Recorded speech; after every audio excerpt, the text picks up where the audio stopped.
Oi, pessoal! Esse é o segundo vídeo para o estudo da história do gênero dramático na literatura de língua portuguesa. O nosso primeiro vídeo foi sobre o teatro clássico, que vai ser muito importante a partir do século XVI em Portugal, vai inspirar uma série de movimentos literários em Portugal e depois no Brasil. E hoje a gente vamos começar com a primeira informação mais importante desse material. De fato, se a gente for pegar historicamente, esse teatro a gente vai dizer que é medieval, mas ele não é medieval. Mas Bianca, se ele não é medieval, por que a gente diz que é medieval? E por que ele não é medieval? A história vai ser a seguinte: o primeiro texto dramático escrito em língua portuguesa de que a gente tem notícia é o Auto da Visitação, escrito por Gil Vicente e encenado por ele no ano de 1502. Então a gente já está aí no século XVI, certo? Se você for pensar, já se passou praticamente meio século desde a queda de Constantinopla, que é quando a gente tem aquele movimento que a gente conheceu como humanismo, tá? Que é um momento de transição entre a Idade Média e a Idade Moderna, entre a mentalidade medieval e a mentalidade da Idade Moderna, certo? Tá aqui tudo bem? Só que justamente por ser um momento de transição, ainda tem muita coisa de medieval, tanto na cultura como na sociedade portuguesa desse período. Em outros lugares, como na Itália, a coisa já está bem avançada. Inclusive, o classicismo, que já tem toda uma mentalidade moderna, não mais orientada pelo medievalismo. Vamos pensar, por exemplo, que o classicismo ele é antropocêntrico e não teocêntrico como o pensamento medieval. Então, na Itália, isso já está bem adiantado. Aliás, o classicismo na Itália já está bem próximo de terminar. Sendo que em Portugal ele só vai começar em 1527. Então, a gente tem ali uma diferença de pelo menos 25 anos entre os primeiros acontecimentos que vão marcar o início de uma mentalidade realmente antropocêntrica em Portugal. E se a gente for pensar em termos de obra-prima, quando o classicismo traz as suas obras mais centradas nessa mentalidade moderna, aí a distância fica maior ainda, porque a grande obra do classicismo português vai ser os Lusíadas e, se você estiver bem ligado nas datas, o ano do classicismo, que já tem um pensamento antropocêntrico e, portanto, o pensamento da era moderna, ok? Então, a gente tem a produção do teatro português num contexto de transição. Já mencionei para vocês aí esse humanismo. Quem tem boa memória vai lembrar que a gente já falou sobre o humanismo antes, quando falamos sobre o Fernão Lopes, aquele cara que inaugura a história como é de português. Ele se marca justamente quando o Fernão Lopes começa a sua grande atividade como cronista, e ele vai se alongar até o ano de 1527. 5 anos depois do falecimento do Fernão Lopes, esse período e as primeiras peças que a gente tem notícia. E aqui tem uma coisa para você tomar cuidado, certo? A gente disse que o Gil Vicente é o pai do teatro português, mas isso não de textos dramáticos, mas muito antes do Gil Vicente pensar em existir, já tinha representação teatral em Portugal.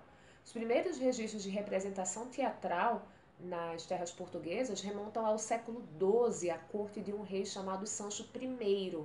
Inclusive se conta lá nos relatos históricos que por conta de uma apresentação, ou pelo menos um conjunto de espetáculos, esse rei Sancho I teria doado terras para uma dupla de atores que tinha feito lá um espetáculo na corte. Então já existia teatro em Portugal antes, só que ele não tem história, porque não está registrado na escrita, e a gente não tem o texto dramático, a gente não conhece o que essas pessoas encenaram. Esse teatro só entra na história quando ele tem registro escrito, quando a gente tem o texto dramático. E isso aí vai acontecer com o Gil Vicente. E com isso a gente tem o segundo motivo que justifica por que é que a gente vai dizer que esse teatro é medieval. O Gil Vicente, ele não conheceu os textos clássicos, ele não leu, que a gente tem notícia, nenhum texto clássico. 16 vai beber diretamente na fonte do teatro medieval. Tanto é que ele vai chamar suas peças de autos ou farsas. E auto e farsa são as duas modalidades de encenação que remontam lá à Idade Média. E é elas que a gente vai estudar a partir de agora, ok? Em caso de gênero dramático, a gente vai escrever com U, tá? Observa aqui. Os autos são peças, primeira característica importante, de temática religiosa e eles têm uma função que também vai ser doutrinária, ou seja, de você ensinar os princípios da religião para outras pessoas, principalmente para os fiéis. A origem dos autos está ligada às celebrações religiosas. Na verdade, eles surgiram ali dentro de certas celebrações religiosas e aconteciam nas igrejas. Tão forte que até hoje a gente tem encenação de peças que vão receber o nome de auto. O Auto da Compadecida é tão famoso, uma delas, que vai ter essa temática religiosa. E a gente tem encenação de textos que são textos de caráter religioso, tem a Paixão de Cristo, ou então quando você tem uma representação ali da Natividade, dos Reis Magos chegando para visitar o menino Jesus nos períodos natalinos, a gente tem um diálogo com essa representação medieval que surgiu ali nas celebrações religiosas. Bom, então, os autos são peças de temática religiosa e que exerciam função doutrinária lá na Idade Média, tá? Antes do Gil Vicente começar a fazer a produção dele. O outro tipo de produção, que a gente chama de farsa, pessoas comuns do povo, tá? Em seu cotidiano. E a farsa, ela tem um caráter satírico.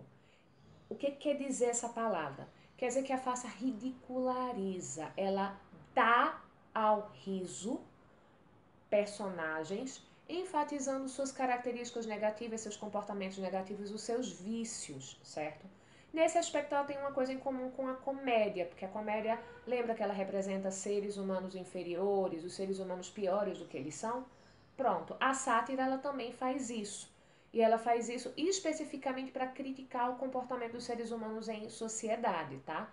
Então, o auto é religioso e doutrinário, ele apresenta histórias como os milagres de santos, passagens da vida de Cristo, tá? E a farsa, ela vai apresentar situações comuns da vida cotidiana, com personagens cheios de defeitos, e ela faz isso, de certa forma, também para moralizar. Do mesmo jeito que o auto moraliza, dando exemplos positivos, os santos, como eles se comportam, como é que se comporta o bom cristão, a farsa faz isso, só que ela faz isso pelo inverso. Eu mostro como é ridículo um certo comportamento para que as pessoas não queiram ser ridicularizadas umas pelas outras e assim elas vão se comportar de maneira mais adequada, tá? Para a gente explicar peças de Gil Vicente, uma delas chamada Alto, que vai ser o Alto da Alma, e a outra chamada Farsa, que vai ser a Farsa de Inês Pereira. Muito tempo depois dos autos e farsas medievais efetivamente surgirem, Gil Vicente produz as suas peças dialogando com esses gêneros, esses subgêneros, tá? Tá? Que a gente vai chamar de moralidade, porque não está nem contando a passagem da vida de Cristo, nem está contando um milagre, tá? Receber esse nome de moralidade. E aí a gente tem como personagem principal dessa história a alma. A alma é um personagem, por isso que a gente tem um componente. E em diferentes momentos ela vai ser acompanhada pelo anjo ou por um diabo. E esse diabo vai estar ali tentando seduzir essa alma para que ela se torne mais vaidosa, para que ela cometa uma série de vícios. E aí, por exemplo, ele vai fazer. Aí vem o anjo, conversa com ela e começa a ajudar essa. A alma vai chegar a uma estalagem, que vai ser a estalagem de um personagem que é a Santa Madre Igreja, e aí lá ela vai encontrar um abrigo, o diabo não pode mais se aproximar dela, porque ela está dentro da casa da igreja, e aí a alma se moraliza completamente, certo? Então é uma peça séria do Gil Vicente, em que a gente tem apenas personagens que ilustram conceitos religiosos ou entidades religiosas, e você está o tempo todo incentivando as pessoas a se comportarem de maneira adequada com o exemplo daquilo que o anjo traz. Um personagem religioso, os personagens principais vão ser a Inês Pereira, uma alcoviteira que vai ajudar a Inês Pereira a encontrar um marido, dois outros personagens que são judeus que também vão ajudar a Inês Pereira a encontrar o marido, que quer se casar. Ela tá meio insatisfeita já com a vida que ela tem na casa da mãe, que ela tem que trabalhar muito. E ela acha que quando ela se casar, ela vai se livrar um pouco dessas tarefas domésticas e tal. E ela sonha com um marido que seja um homem cortês, que saiba se portar, que seja cavalheiro, que trate ela bem e tal. Então aparece primeiro essa alcoviteira que oferece para ela, olha, eu seria um cara que tá querendo se casar e tal. E aí ela oferece o casamento, assim, ó, vou apresentar vocês. Quer conhecer o cara? Quero conhecer o cara. Só que a Inês, ela topa conhecer esse cara pra, na verdade, esnobar ele. Ela sabe que ele é um camponês, ele se chama Pedro Marques, ela sabe que ele é um camponês. Então ele vai para propor o casamento, mas ela tá fazendo isso só para esnobar ele. Me arruma aí um contatinho para poder casar com alguém que seja assim, assim, assim. Esse período em que o Gil Vicente produz as suas peças tem uma perseguição religiosa muito grande aos judeus, então o fato deles serem judeus já traz uma ideia de que o caráter deles vai ser negativo, tá? E esse personagem, ele é um interesseiro. Ele quer casar com a Inês Pereira por causa do dote dela. Era o costume na época do marido a moça com quem ele se casava, certo? E aí ele vai conhecer. Só que depois do casamento ele se revela um marido bastante abusivo. Ele, certo? E, enfim, ela fica muito infeliz. Ela começa a lamentar muito a ideia do casamento e a coisa vai ter uma certa reviravolta para que ela não saia de casa, em hipótese nenhuma, até ele voltar. E aí ela fica ali em cativeiro domiciliar mesmo, ela está em prisão domiciliar por causa disso. E ela deseja que o cara morra lá na guerra para ela poder se livrar desse casamento que está deixando ela tão infeliz. Vai acabar que esse cara realmente vai morrer na guerra e ela fica viúva e tal. E aí com isso ela vai terminar casando com aquele primeiro, um outro plot twist. Depois que ela tá casada com o Pedro Marques, e o Pedro Marques já toda a liberdade pra Inês, ela pode, enfim, sair a hora que quer e voltar pra casa a hora que quer e não deve satisfação pra ninguém, ele é um cara bem adepto ao diboísmo. Vai aparecer um falso padre que vai pedir esmola, um ermitão. E aí se descobre na conversa que esse ermitão é um ex da Inês Pereira e ele dá em cima dela.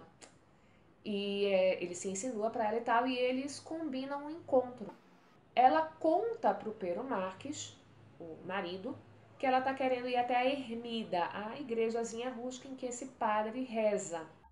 Aham, sei. E aí o Pedro Marcos, não, tá beleza, você quer ir rezar? Tá, pode ir, eu te levo lá. Esse cara. E ainda tem um detalhe, no caminho tem um rio, e para ela não se molhar, ele é tão bonzinho que ele bota ela nas costas e vão atravessando. E aí a Inês começa a cantar, é o desfecho da peça, enquanto ela tá lá nas costas do marido, ela começa a cantar sobre a infidelidade que ela está prestes a cometer e sobre como o marido é chifrudo e, nesse momento, corno manso. É que eu sou bandida, erva venenosa. É o final da peça. Então a gente tem uma peça que ridiculariza os comportamentos. Ridiculariza o comportamento da Inês e critica o comportamento da moça interesseira e leviana e infiel. E critica o comportamento dos dois maridos. E o marido que dá liberdade demais. Por quê? Mentalidade machista medieval. Então, Gil Vicente, ele produziu autos e que, pelo menos em algumas das peças dele, a gente não consegue reconhecer completamente nem o auto como ele se delimita, como uma peça séria, moralizadora, apenas de temática religiosa, e nem como faça uma peça apenas cômica com personagens mundanos e uma história que é completamente ligada à sociedade terrena. E a grande obra do Gil Vicente, que é o Alto da Barca do Inferno, é justamente uma peça em que essas coisas se misturam, tá? Por quê? O tema da peça tem o elemento religioso, afinal a história se passa no além, com vários personagens que vão morrer e que vão chegar até a frente de um porto em que tem duas barcas, uma barca que vai para o inferno e uma barca que vai para o paraíso, tá? Então está falando sobre uma questão religiosa, o que é que acontece com a alma das pessoas quando elas morrem. Só que quando ele desenvolve o que é que acontece com essas almas quando elas morrem, ele começa a falar de questões sociais, porque cada personagem que aparece representa um grupo social, um setor da sociedade da época. Então a gente tem um personagem que representa os nobres, a gente tem personagens que representam algumas profissões. E o que essas pessoas fizeram em vida, seus vícios, que são apresentados de maneira ridícula, vai ser a punição. Então você ridiculariza e você pune também. Então se misturam as duas coisas. E inclusive se mistura o humor com a religião. Gente, se isso fosse na Idade Média de verdade, o Gil Vicente tinha sido preso pela Inquisição, tinha sido queimado em praça pública, com ele fazendo essas peças no início do século XVI. Então, do mesmo jeito que o Fernão Lopes, lá na Crônica do Humanismo, ele dá continuidade a coisas que já se faziam na Idade Média, porque já existia crônica histórica na Idade Média, mas ele faz isso com elementos novos. No caso dele, ele começa a explicar o decurso da história, não mais justificando como tudo sendo da vontade de Deus, mas consequência das decisões e das ações dos homens. O Gil Vicente, ele fala sobre religião, muitas vezes leve e cômica, e isso não tem nada de medieval. Isso já é você ter um olhar para a religiosidade que tem um peso diferente do que ainda sem ser moderno, porque ele ainda não é um autor do classicismo, ok? Ele não se reporta à cultura grega, não tem nenhum daqueles elementos que caracterizam as obras do classicismo, tá bom? Bom, pessoal, a gente vai ficar por aqui. O Gil Vicente é um autor extremamente interessante, eu recomendo muito que vocês busquem as peças dele, principalmente em edições que tragam uma linguagem mais aproximada da nossa. É claro que não é um autor tão fácil de você ler se você pega o original, porque é um português muito arcaico, mas ele é um autor fundamental. Ele vai inspirar muitas produções. A mais imediata, a mais próxima historicamente dele é a do Teatro de Catequese, do padre José de Anchieta, mas essa mistura que ele faz entre a religiosidade e o humor, a gente encontra, por exemplo, no Alto da Compadecida, né? Que é uma peça que todo mundo gosta, se não de ler o texto em si, mas as encenações, as adaptações são tão interessantes e a gente se diverte tanto. Eu espero que você tenha aprendido bastante e até o próximo vídeo.